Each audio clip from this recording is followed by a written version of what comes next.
का इस्तेमाल अगर गलत तरीके से कोई कर रहा है ना, वो बीजेपी कर रही है। आम आदमी पार्टी के तमाम नेता इस वक्त जेल में हैं।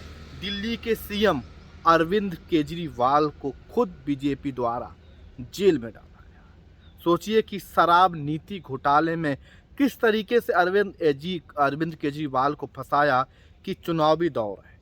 क्योंकि जब अक्सर हम सुनते थे कि माहौल में कि अगर भाजपा को अगर भविष्य में कोई टक्कर देने वाली पार्टी थी, वो आम आदमी पार्टी थी।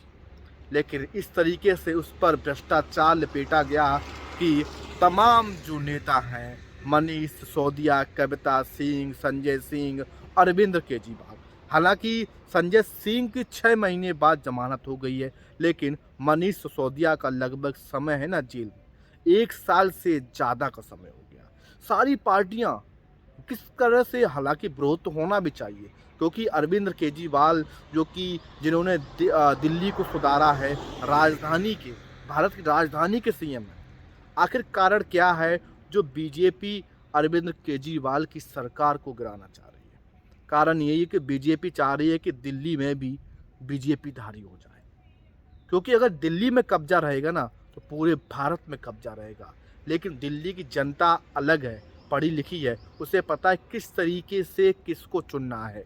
लेकिन जो पार्टियां हैं, जो बसपा या अन्य पार्टियां, वो हालांकि बीजेपी की सपोर्ट करेंगी, लेकिन कहीं ना कहीं बीजेपी ने जो अन्य पार्टियों के साथ जो ईडी, जो कि एक केंद्र का एक विभाग होता है, वो किसी पर भी शिकंजा कसा जा सकता है। हालांकि अब तमाम चीज़ों की जांच तो हो रही है, लेकिन विरोध भी हो रही है। लेकिन आम आदमी पार्टी ने इस मामले को, जब से अरविंद केजरीवाल को जेल में भेजा है ना, इस मुद्दे को उठाकर कैंपेन शुरू कर दी है।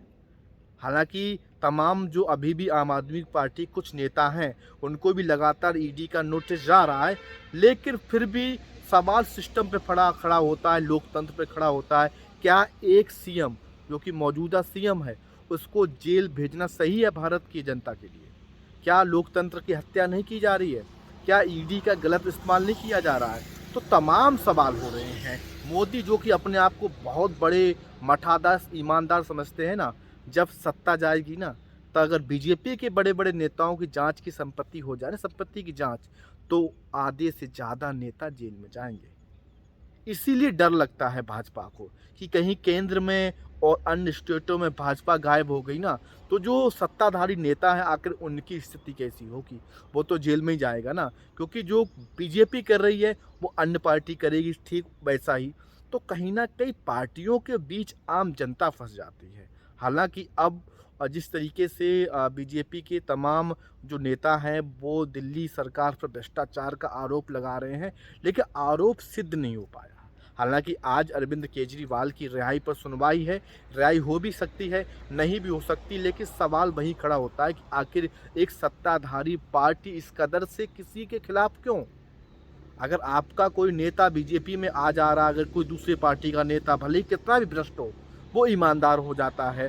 अगर कोई व्यक्ति ईमानदार है, वो किसी अन्य पार्टी में जाता है, आप उसके खिलाफ ईडी भ्रष्टाचार का आरोप लगा के जेल भेज देते हो, तो कहीं ना कहीं मोदी जी को सब पता होता है। ये पूरी कहानी अमित शाह, मोदी जी, अन्य के लोगों के द्वारा ही बनाई जाती है। आखिर किस नेता के खिलाफ क्या षड्यंत्र रचना है? क्योंकि चुनावी दौर के आसपास ये पंच कहीं ना कहीं अन्य पार्टियों पर महंगा पड़ेगा। इसीलिए ही चुनाव के समय ही भाजपा ने बहुत बड़ी रणनीति बनाई थी, जिसमें आम आदमी पार्टी और अन्य पार्टियों पर शिकंजा कसा गया है ईडी के माध्यम से। हालांकि अब जांच है, वो चल रही है। अरविंद केजरीवाल बेगुनाह है या नहीं है, वो अलग चीज़ है। लेकिन अगर आप भाजपा के तमाम नेताओं के खिलाफ अगर जांच की जाए ना, तो 50 से 60% ऐसे नेता हैं जो जेल जाएंगे, जो कि जिसमें भ्रष्टाचार समूह इतना उन्होंने करप्शन कर रखा है कि आखिर उन लोगों के खिलाफ ईडी कार्रवाई क्यों नहीं करती है? तमाम सवाल हैं, वो खड़े हो रहे हैं। इसी को लेकर कहीं ना कहीं हम सवाल सिर्फ बीजेपी से ये है कि आखिर तुम अन्य पार्टियों के नेताओं पर ही कार्रवाई कर रहे हैं, लेकिन जो आप खुद भ्रष्टाचार में लिप्त हो, तो आखिर आप स्वयं के ऊपर भी नज़र डालो, स्वयं पर भी कार्रवाई करो, तो आप एक ईमानदारी पार्टी मानते हैं। लेकिन आप एक पार्टी को टारगेट करके आप उसके खिलाफ ईडी की कार्रवाई कर रहे हो, आप चुनाव के माहौल को ख़राब कर रहे हो, उनके अकाउंट को सीज कर रहे हो, चाहे कांग्रेस की बात, अन्य पार्टियों की बात की जाए, तो ये गलत है। ऐसी टुच्ची सी हरकत भाजपा सरकार ना कराए तो ही बेहतर है। हालांकि जनता है वो जवाब जरूर देगी एक दिन। जब तक ईवीएम है तब तक हालांकि कोई भी सत्ताधारी पार्टी चाहे कितनी भी मजबूत हो, वो बीजेपी को नहीं हटा सकती है केंद्र से, क्योंकि ईवीएम में कुछ ना कुछ है ऐसा जिससे कहीं ना कहीं बीजेपी जो 400 पार का नारा लगता है ना, वो 400 पार ही जाएगा। नमस्कार।